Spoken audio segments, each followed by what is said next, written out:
Hi there. I'm Tahir Shah, and this is a question and answer session for the UCLA extension. You guys have sent me loads of questions, and I'm going to do my best to answer them right now. And I'll post this on YouTube so that you can see them and other people can as well. I'm actually sitting here at Dar Khalifa in the dining room, which I've kind of turned into a bit of an office these days, and I'm writing a big novel here. Here it is, and that's the first. I've written like the first half of it. So doing this is pretty nice for me because it gets it gets my mind off slogging away at that. Anyway, okay, first question. Could you start by telling us a little bit about yourself? Yes, I like nothing more than talking about myself, so thank you. So I come from a kind of crazy mixture of a family that's partly from the East and partly from the West. I've got Afghan ancestry and Indian ancestry, British ancestry as well. I grew up in England mostly and have traveled really, really, really widely. And since I was a little kid, loved nothing more than traveling. But I grew up mostly in a kind of a quiet village called Langton Green in Kent in England. And I think because it was so normal and what I thought was so ordinary, and in many ways it was pretty ordinary, any chance to slip out of that and to find, what I would call like cultural colour, like somewhere like Morocco, like here, I was desperately eager for that kind of chance. And so when chances came, like to come to Morocco as kids or elsewhere, I grabbed it as tightly as I could. How did you view traveling when you were young? Well, I've said a little bit about that.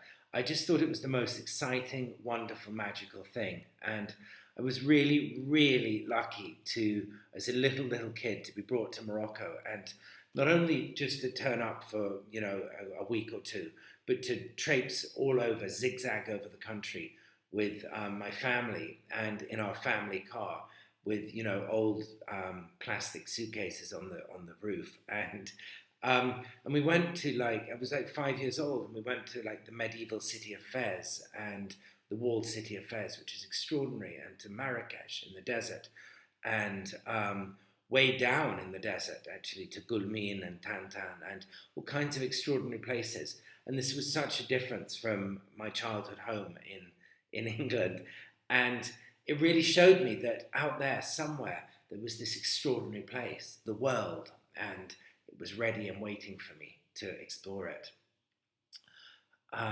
When was the first time you knew you wanted to be a writer, a travel writer? Okay, that's pretty easy because my family are all writers, and you can look behind me, there are a lot of books. A lot of them are by my family members, by my father, my aunt, my grandfather, grandmother, sisters. And there was really a feeling as we were growing up that the only really viable thing to be doing, the only worthwhile kind of profession, was writing books. And there was never really a feeling of getting a real job. And actually, my father, I think, frowned on the idea of actually being employed by anyone. He used to say, in our family, we employ people, we don't get jobs. And then he'd spit out, write a book. And he used to say that even when we were, tiny children. He'd be saying, what are you working on? What book are you working on?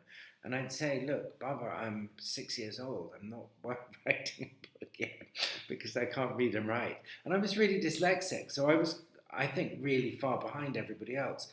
But this doesn't answer this question. But my dyslexia, which I'm now embracing, writing this massive fantasy novel, which is going to be enormous.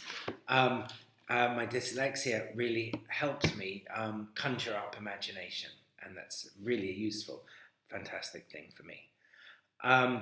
So I always knew I'd be a travel writer or a writer, and I kind of blended it with my love of travel, and sort of just threw it together, and it kind of grew from there.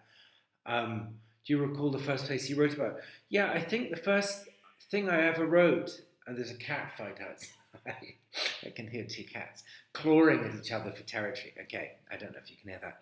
The first thing I wrote, I think, that was published was an article about visiting the explorer Wilfred Thesiger in Kenya. And I was a huge admirer of his work. And in the 1920s and 30s, he had crossed the empty quarter of the Arabian desert several times, and he had lived in the Arabian marshes with the marsh Arabs. And he was sort of an iconic figure of travel writing, and just supposedly he was a recluse. But I tracked him down in the northern desert of Kenya in Samburu and we became incredibly good friends. And I valued his friendship maybe more than any other. I absolutely adored him, and I like to think that he liked my enthusiasm, because I was and am still very, very enthusiastic about travel and just, not doing the ordinary thing that everybody else was doing. So my first article, my first published thing was about Thesiger, and I'd written a book by then, but it wasn't published because I was always taking it around in a plastic bag everywhere and showing it to people as a big manuscript like this. And it took quite a while to get that published. So I wrote articles before that, but I never gave up. What for you is the main difference between writing travel-inspired journalism and books?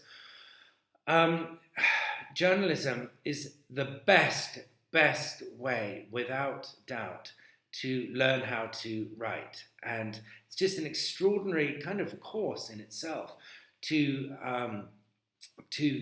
work to a deadline and to work to a specific brief and to kind of shoehorn the facts and the information into that structure. And after I had written this book, which didn't get published for a long time, it's called Beyond the Devil's Teeth, and it isn't a great book actually, but after I had written that but hadn't got it published, I went on and I wrote a lot of articles, really masses and masses of stuff, really just to pay the bills, because and to travel, because I knew it was a way to get really good trips. And I knew that the weirder the trips and the weirder the story, the better, and the easier it would be to sell it, and the more interesting it would be. So I started pitching stuff to newspapers and magazines. Mostly I didn't get published, but then once in a while I did, and then sooner or later the dots did join up and I got published quite a lot. But the difference with book writing is you can go off on a tangent for like 20 or 30 pages. I mean, I'm just sitting here, I'm doing my 3,500 words a day at the moment, and I'm just sitting here and I've just written a fairy story in the middle of this, and it's a fantasy novel, so I think I'm allowed to. But I've just written, I've got it on my screen over there. I've just spent the last hour and a half just going into this whole fantasy thing. And I know if I ever did that for a newspaper or a magazine, they'd draw a big red line through it immediately. But I think I'll get away with it, and time will tell. There's a question here about my wife. Why didn't I mention her in my book, The Caliph's House, very much? And a lot of these questions are about The Caliph's House, my book, The Caliph's House, I should say that. I was telling kind of my story, and I didn't want to be so presumptuous to tell anyone else's story. So I couldn't really say how she or my kids reacted to moving to Morocco, or how anyone else did. So I just told my side of the story, and hope that, with time, even my kids or my wife will tell their sides of the story as well. But and how do you decide on the structure of the memoir? Well, I worked really. How did I decide on the structure of the memoir? Sorry, so The Caliph's House. Well, like any book, I worked really, really hard on structure, and then sometimes I just throw it out the window. But I've always got it. And with The Caliph's House, I worked really incredibly hard to try and work out how the book was going to kind of form an arc or a spiral, really, from a seed point. And all I wanted to do with that book, The Caliph's House, was try to show Morocco, which was a country I didn't know tremendously well, because I was, experiencing a first year living here. I wanted to show it from the inside out, and I didn't want to show it by telling. I didn't want to show it by telling, big, long, descriptive passages. I wanted to show it through fragments, a little bit like, you know, layers and layers upon layers and layers of leaves falling down on the ground. Sooner or later, you know, they reach. They'll reach, you know, in fall, in the autumn, they'll reach, you know, 6 inches or 12 inches high. And that's something that I love doing through writing. It's not to tell in a really direct way, but maybe just little fragments and allow those to all link up. I'm looking for the next question. Did you make a journal or take notes during your experiences? I do take notes, but I take kind of the notes that other people might not take. I might describe how, in a note form, how someone's, you know, their ear looks in a cafe, or a tiny line of detail that someone spits out, you know, between giving directions and, I don't know, something else. And anything like that. I love detail, and I love, again, tiny fragments that make up a bigger picture sooner or later. During what part of this personal journey did you decide to write the memoir? And this is the Caliph's House again. Gosh, that's a good question. I hadn't really thought I'd do a book like this, because until then, all my books really had been like big, crazy, long journeys looking for lost cities or magic or what else? A hallucinatory drug in the upper Amazon or whatever. But when I was living here at first at Dar Khalifa, and everything was going wrong, and I was told that the house was haunted by jinns and I couldn't go inside, and my wife was screaming at me, and everything was going wrong, and I just suddenly woke up one night in the middle of the night, and I sat up in bed and I thought to myself, wow, this is fantastic material. And there was a book which I had liked called The Year in Provence by Mail, and I thought to myself, this is a little bit like Mail, but it's a little bit like Year in Provence, but it's Year in Provence with gin, and I kind of started working away at it right away after that. There's a question here about memory and childhood. I was impressed how you could invoke such strong sensory scenes from your childhood experience in Morocco. How did you achieve this? Did you use your sensibilities as an adult to shape distant memories, or were these memories accurate to your childhood? That's an interesting question. I think childhood is so incredibly important in all of us.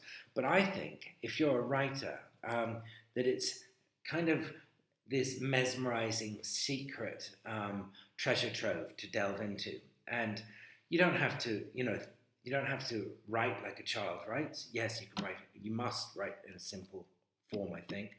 But you can use childhood experience as a kind of, as this crucible of ideas and fantasy. And I love the fantastic, and I love kind of taking anything and turning it on its side. I've got on my desk here, a Scotch tape roll. And usually people look at it in a really obvious way, and it's just sort of a random object. But I like to kind of take anything and turn it around and observe it from a way that maybe other writers or anyone else wouldn't have thought about. And that's really, really, really a good. It's a good kind of thing to be doing. To grab, if you're trying to describe something, don't look at it face on necessarily. You can do, but you can look at it kind of from different angles and try and think about it in ways that maybe other people haven't. And it's something that I love to challenge myself with. I'd love to ask you about the nuances of danger as a core drive. Where does the need for danger come from? Gosh, I think danger is obviously it's an incredible theme, and it's obviously something that every rip-roaring adventure book is full of. Think of or movie. Think of Indiana Jones. It's all about, can Indiana face the danger and get through it alive? But what I had said at the beginning of Caliph's House, I think, was I had wanted to come to a place where there was danger, where I could feel alive, a place where I think I said the safety nets had been cut away. And okay, until things started going terribly wrong, and things have gone wrong sometimes, terribly, terribly badly. And I've cursed myself for ever saying that. But at the same time, it's a wonderful thing to feel, to feel that you're not going to be picked up necessarily by society, that you're on your own. And that was an extraordinary thing, kind of like walking a tightrope when we first moved here to Morocco. And in many ways, ever since living here. What themes obsess you when you write about countries not your own? Gosh, there are so many things. I think what obsesses me is trying to decipher a place.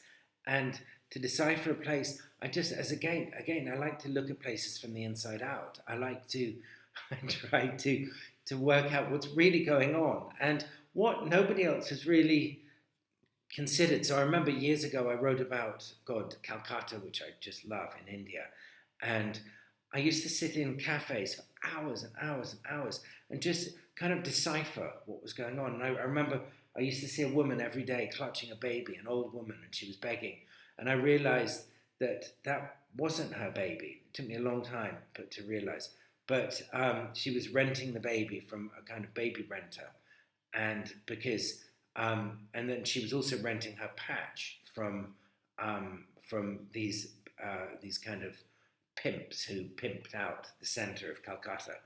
And the reason to rent a baby is if you've got a screaming baby in her arms with no clothes on, people were more likely to give cash. But that was something that, in many ways has always haunted me because I kind of cottoned onto it and I realised, wow, it's the system, and maybe for me that's what writing is all about. It's finding systems and describing them in a constructive way. Given the massive amount of success the Caliph's House got, oh yes, did you find it difficult to write a new narrative? No, not at all, because look, I'm always whirring away thinking about stuff. But I remember after the Caliph's House, I wanted to write another book about Morocco, and I wanted to write about kind of how Morocco was, but in a different way than the Caliph's House. And I went to my aunt, who was this incredible writer, and she died last year in January, and I'm so sad. She was very old. But I asked her, Mina we called her, and I said to her, Mina, how do I describe Morocco from the inside out in a way that really hasn't been done before? And I remember she was crocheting a hat, because anyone who knew her knew that she crocheted hats endlessly, and she was crocheting a hat, really looking at the stitches. And she just said to me in a throwaway line, the Arabian Nights, she said. And that's all she wanted to say. And then she went back to her crocheting. And that really was what I needed. It was the seed. And I wrote a book called In Arabian Nights, which is really about Morocco through stories and storytellings. And I'm really massively into the Arabian Nights as a kind of matrix by which you can learn about the world. And this novel that I'm writing now is really, it's a homage to the Arabian Nights in so many ways. But I think it's so important to find something that will drag you through any amount of storytelling or whatever. And for me, for that book, gosh, the Arabian Nights was the perfect foil. And again, I'm using it again and loving it more than ever. Just a couple more. Which travel writers or memoirists do you admire and why? Gosh, I think so many of them are dead now, so sadly. Wilfred Thesiger was a huge inspiration, as I said. I think maybe the biggest to me, it's almost a cliche because he's just so famous for being an inspiration to people, was Bruce Chatwin. I just love, and I've written about it so much and talked about it, but I love his book, The Songlines. I love that middle bit. Please, anyone listening to this, just go and get yourself a copy of The Songlines, divide it in two and open, even if you don't want to read the whole book, read the notes in the middle. In fact, I've got a copy right here. In fact, I've got 3 copies in here. I should open it. This is like a special edition, because I bought up all the special editions. but in the middle there are notes. It's called From the Notebooks, and they're just strange and magical notes. And the first thing I've just seen here is a Moorish proverb which I adore. He who does not know, he who does not travel does not know the value of men. He who does not travel does not know the value of men. The songlines, please get it and just read those notes in the middle. It's an absolute masterpiece. And other writers, Paul Theroux, who I just think is extraordinary, partly because he writes such good travel and novels as well. And so did Chatwin. And people are always saying, oh, you can do one or the other. You can only write fiction or fact. And I think you can do anything. And so that's why I do it. And there are too many others. I love the 19th century Victorian writers like Richard Burton and Heinrich Barth was amazing, his journeys through Africa, and Samuel White Baker as well, yeah, and Stanley. How do you write about a real life character who doesn't want to be written about? Just write about them, change their name, mess them around a little bit, sort of blur the edges, and it's all fine. What's the best part of your day as a travel writer, and the worst? The best part is reaching a point where, when you're writing, and I only write, I don't write every day. When I'm writing, I write in big sort of hard bursts. And I think the best point is reaching this kind of plateau where your fingers are just typing and you're looking down at them thinking, wow, this is incredible. I'm not even working away at this. And I think the worst part, God, without doubt, it's starting in the morning. It's sometimes like Groundhog Day in here. I get down here and I know I've got to write 3,000 or 3,500 words before I can get out of here. And every day, and I get down here, and it's almost like the slate is wiped clean and I've got to start all over again. But I love it, and that's why I'm doing it. It's fabulous. What's the best way to establish yourself as a budding travel writer? Oh my God, it's just so obvious and easy. Write, and don't listen to anyone unless they enthuse you and pull you forward. But never listen to anyone who holds you back, not even for a moment. And don't show your work to people before it's finished and clean and polished. And these are my opinions, strong opinions, but they're strong but for a reason. Never show work to people until it's edited. And be really careful why you would show work to people. Mostly, people send me work all the time, and mostly they want attention and they want to be told it's fabulous. Look, just remember, you are fabulous, so you don't need other people to tell you you're fabulous. If you're doing this, you're fabulous. And it's a matter about, it's like being a gemstone. You just need to be polished a little bit. And the way to polish yourself is just to work away at it. And sooner or later, you polish yourself. Okay, I think that's it. So UCLA Extension, thank you so much. Over and out from Dar Khalifa, the Caliph's house.